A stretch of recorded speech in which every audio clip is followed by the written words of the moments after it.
people always ask me, like, oh man, it's got to be so, like, the ingredients, everything. And the reality is, the ingredients in bagel making are really simple.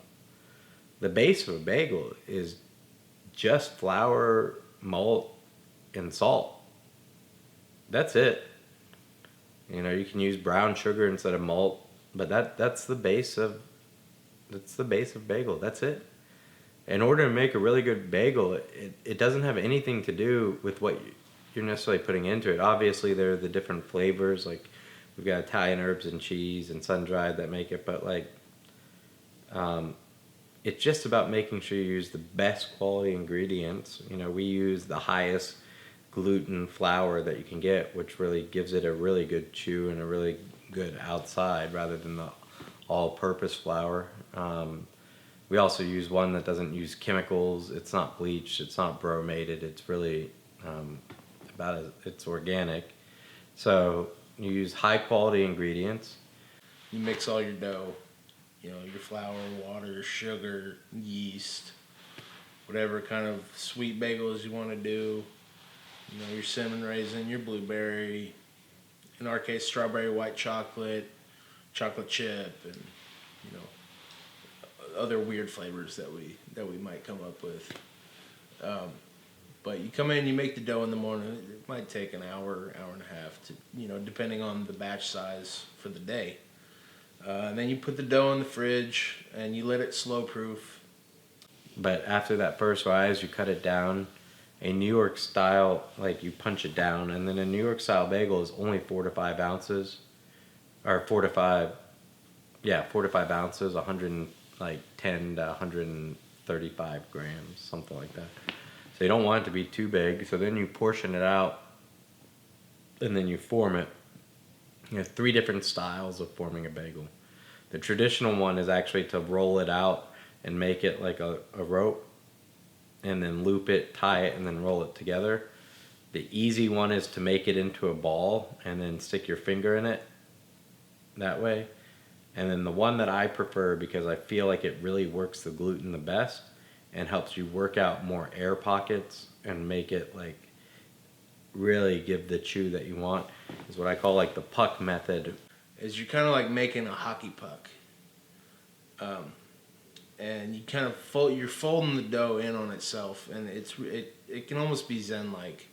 You get in this little rhythm, and you're just making away, and you end up with a little hockey puck, and then you just tear a hole and you spin it a little bit, just to get that initial stretch.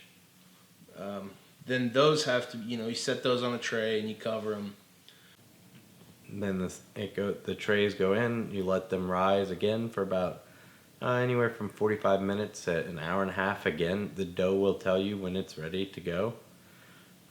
So it's frustrating as it is. Like, you could think, all right, well, we're gonna make all the bagels, and then you look over and the second rise is ballooned up, and it's like, well, shit, no, we're not. We're gonna go ahead and do these. But once they get to that nice, like, perfect sponginess, you re-stretch the hole, and then you boil them for a minute on each side. They're boiled in a boiling solution. That's the kind of whatever the secret sauce. Each company uses different ratios, different ingredients, whatever you want to do.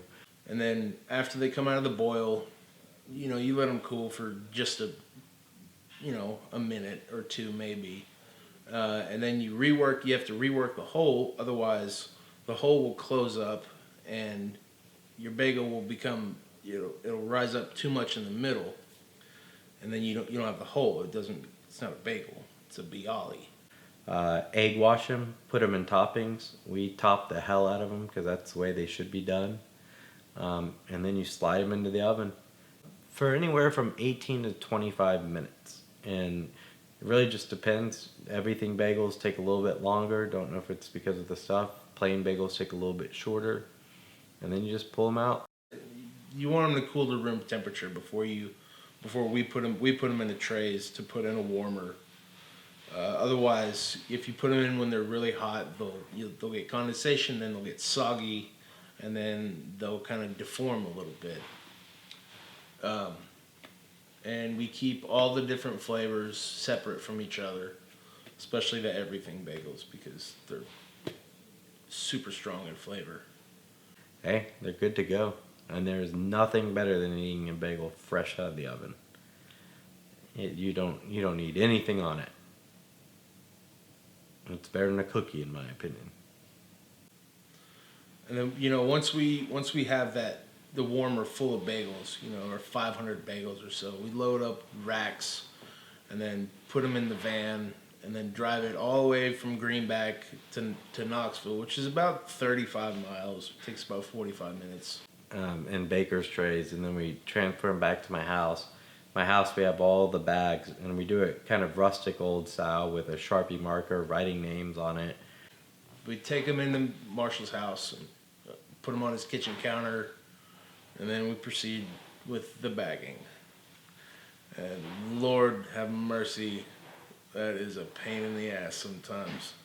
We bag them, we put them all on the counter, and then in the morning.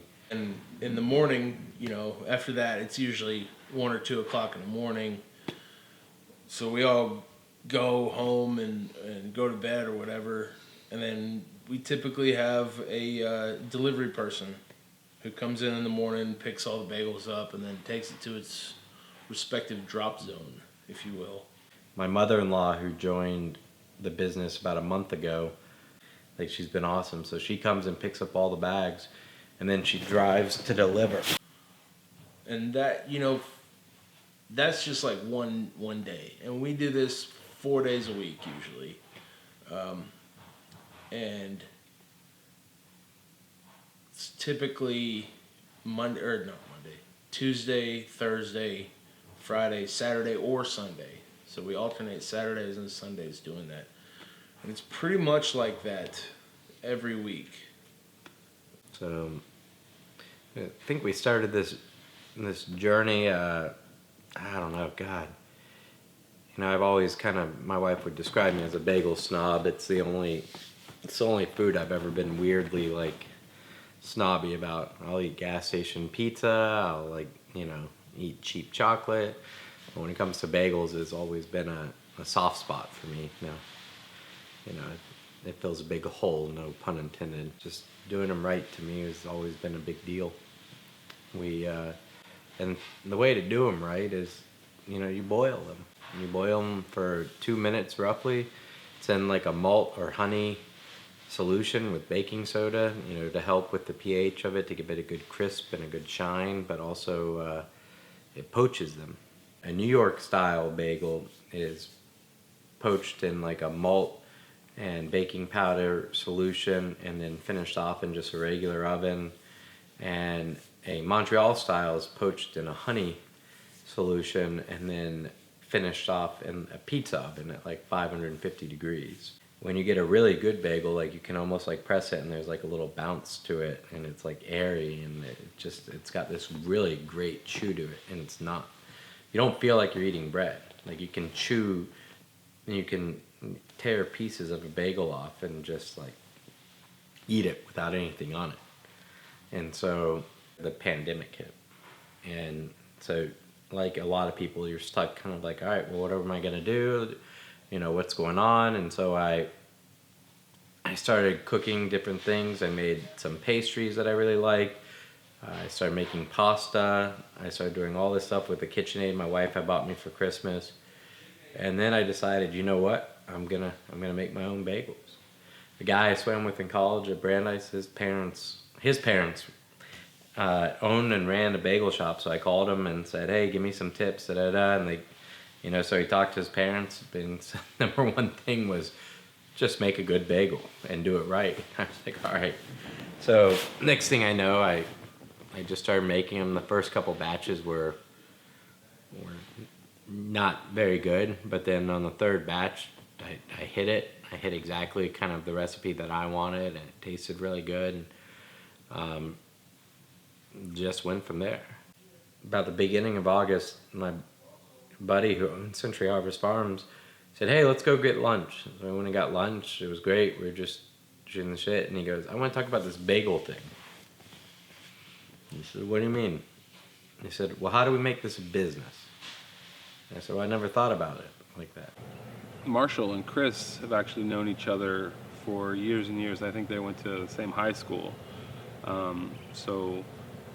During lockdown, Marshall started baking bagels in his kitchen at home, and I think he got to the point where he was selling enough of them and needing enough of them that he started to look around for industrial kitchens, and knew Chris, had the facility out here, and obviously been in contact with him and been friends with him for a really long time. So I remember the first day he came out,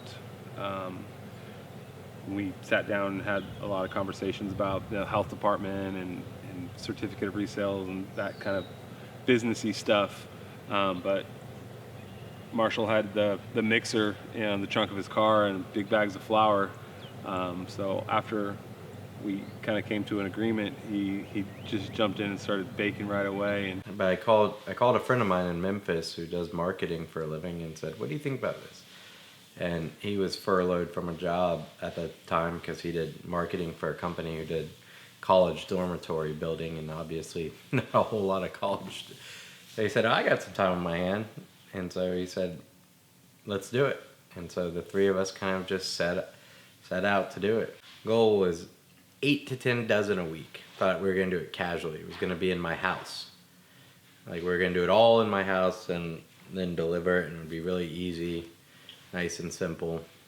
And eventually maybe we would get out to my buddy's farm who owns the Century Harvest Farms, and we'd cook out of their commercial kitchen. Well, all of a sudden orders started coming in. I said, "Yeah, sure, we can do it. Why not?" I got the timing down. So we get going, I've got my timing going, and then just everything you can imagine happened that first night. I've flown too close to the sun, and it was a disaster. I was making all these extras, I was burning, I was doing this and that, I was trying to get my timing down, the timing wasn't down, like the kitchen was a mess.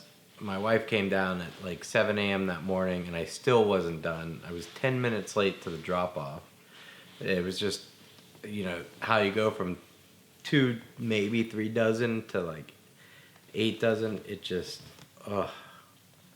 And that first night, my wife still gives me a hard time because it was like, she came down, dishes were everywhere, counter was a mess. I was having panic attacks because I wasn't going to get it done, and we had all these sales for November, and we had just blown up more than I ever would have thought.